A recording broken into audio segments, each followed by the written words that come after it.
It is that easy. Just eat my short! Hey, what's up, Reefers? This weekend, one of my big projects is to install a understand light. As you can see, if I have the side doors on, it's kind of dark in the sump. Right now the sun is out, so it's not bad, but at night it's kind of dim. So I want some kind of light, and for that I hit up Mighty Nano Tank, my good friend Ben. If you guys have not been following his Instagram channel, be sure to check it out at Mighty Nano Tank. He is doing a 30-gallon build with e-shops and is looking fantastic. One other thing I really like is the LED strip light that he used under the stand. It just illuminated that spot really well. So I reached out to him asking what his recommendation. Because there's so many versions on Amazon, I wasn't sure which one to go for. I want something that's kind of waterproof, at least splash proof. And the other really important thing is I want to make sure that it's safe to setting. There's nothing worse than you set the color and the brightness you want, turn it off with the timer, and when it comes back on again, it resets itself to the default. So thankfully Ben replied and he told me that this is the version that he got. I'm gonna leave the Amazon link in the video description below. Now I've already put them in place on this tank. You can't really see it because it's actually behind the tank. I was about to get the Philip Hue outdoor strip, and that is about, I think, like $80. It's a lot, but the main problem is that it's really heavy, so it's gonna be really difficult to mount. They do have an indoor strip. I think the strip itself is also somewhat splash proof, waterproof, but again, connector and stuff, of course, it's not. Same thing with this, I'm gonna show you in a little bit. That runs about $75. So when I see that the one Ben is using is only $20, I'm like, well, it does not hurt to try. So try that I did, I love it. Otherwise, I would not be talking about it. My main goal in terms of mounting the understand light is to give me enough light to work inside the sump. It would be nice if the sump is nice and bright. However, I feel like this is more than enough indirect light for me to work under the sump. The second goal is to hide the LED strips. I don't really like the look of the little dots on a LED strip. So if I have to mount it in the back side, I was thinking about putting it through one of those like sleeves to make the little LEDs more uniform. So it looks like one glowing strip instead of little dots. I thought about kind of mounting it on the back side of right here. But the problem is that I do have a center post I need to get around. Look at this. So these are all flush, so I can't really just go through this, right?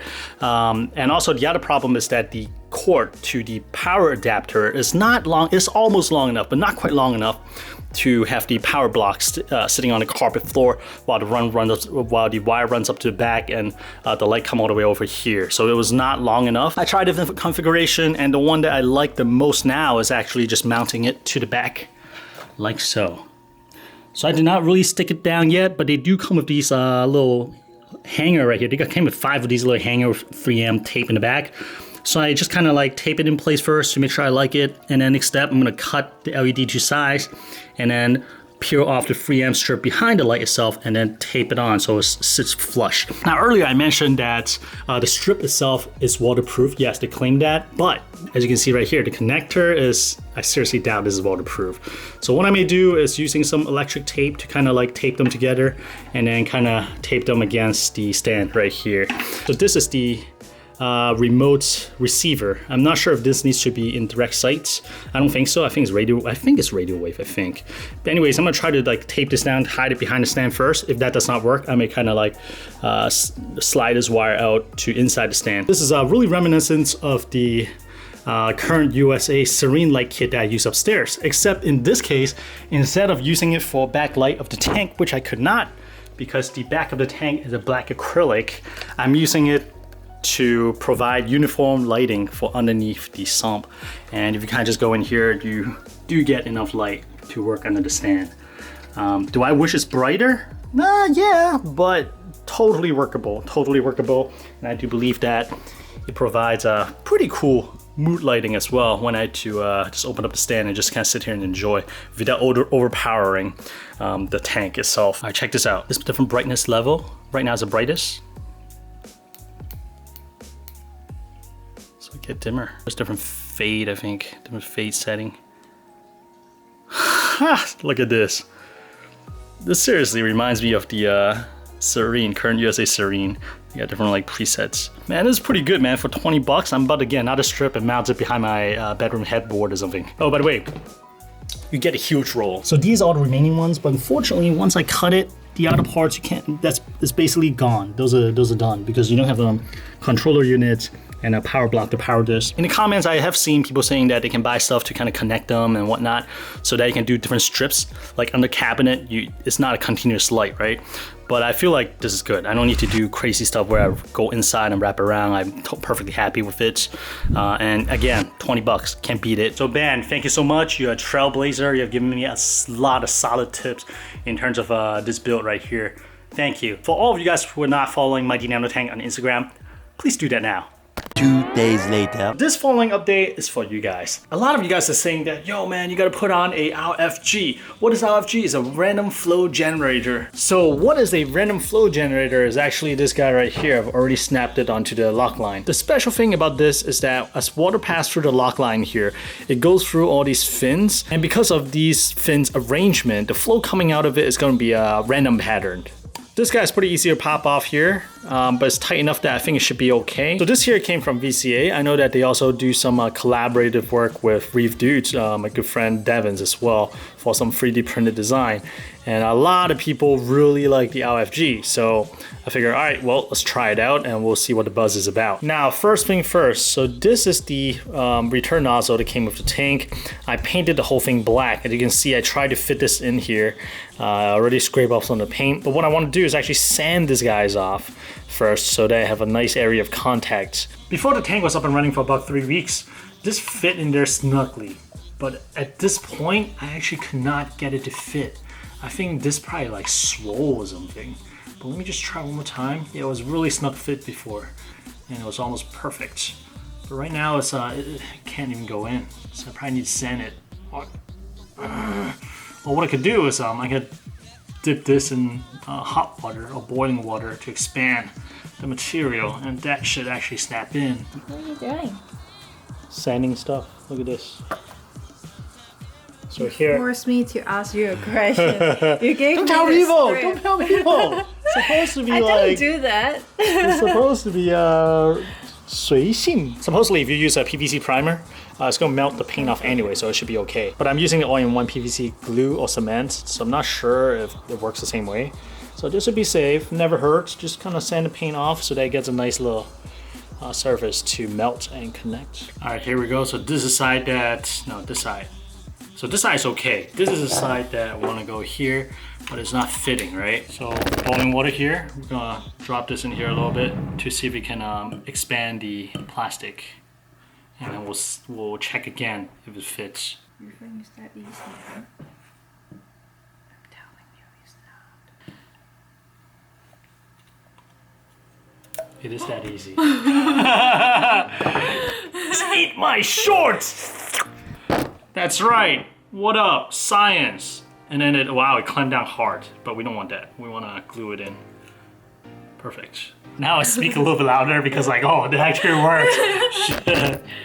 All right. So what I'm gonna do is we're gonna do this again, but at the same time we're gonna. Oh shit! I need paper towel. Thank you. Read my mind. We're gonna really quickly apply this. Am I supposed to shake this? So this is our tried and true PVC cement. It sets in maybe like 10 seconds or so versus the usual like 4 seconds.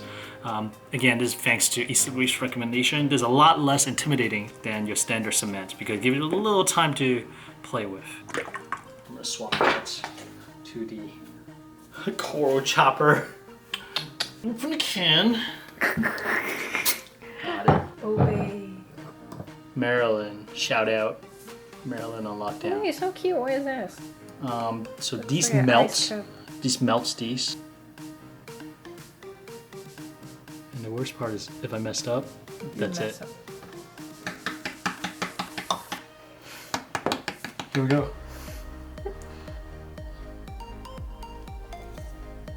Magic moment. I like the sound. You know what? I'm not even sure if this cement is meant for this. Now that I think about it. Because one side is clearly plastic, the other side is PVC. Turn on, and then, yeah, twist it. It's already glued in, so I guess it must be okay. Nice. Excuse me. So that's one. I got another one to go. This one we just kind of popped on, that's it. Same deal over here on this side. Woo. I do it. You do it? No, you're so mad. No, this takes a little practice. No.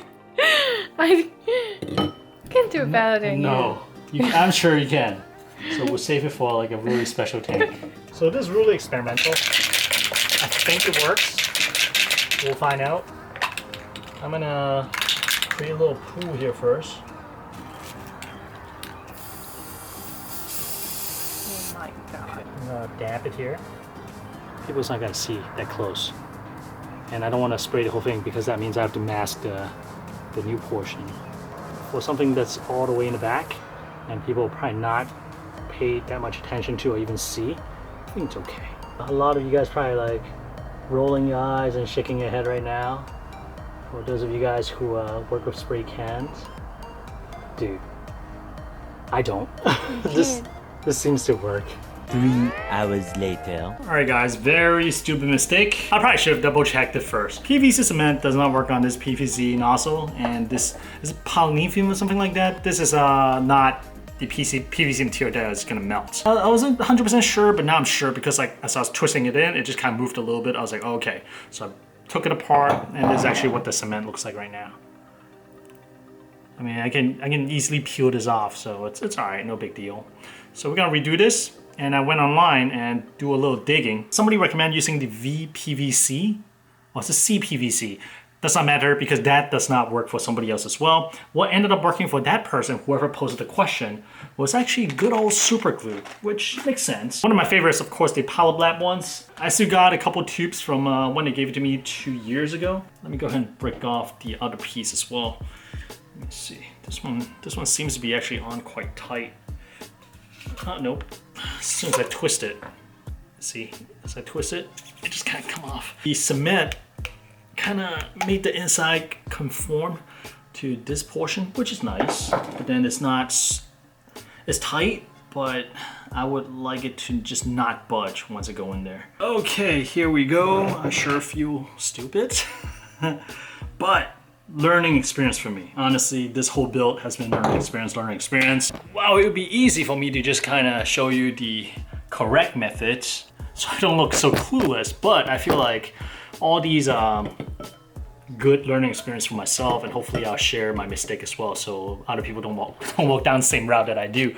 But as you can see right now, I'm kind of going the whole thing again, like dipping them into boiling water to expand the plastic. And then we'll go ahead and super glue it. I'm just gonna apply a layer near the top, and as the tube is being pushed in, it should spread the glue out.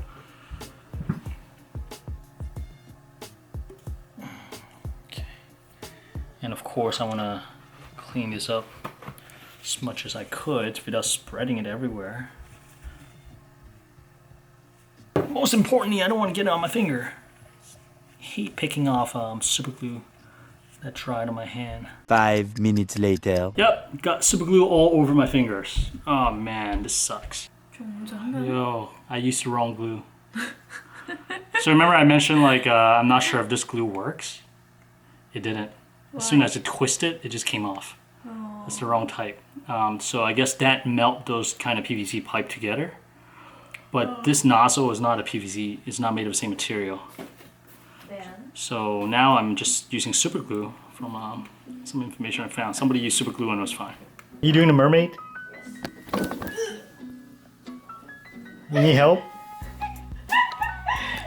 Alright, hold on.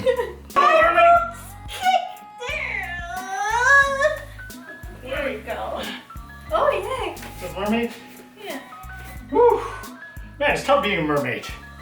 Alright guys, here it is. So I super glued it. I also used the Q-tip to touch up the joints.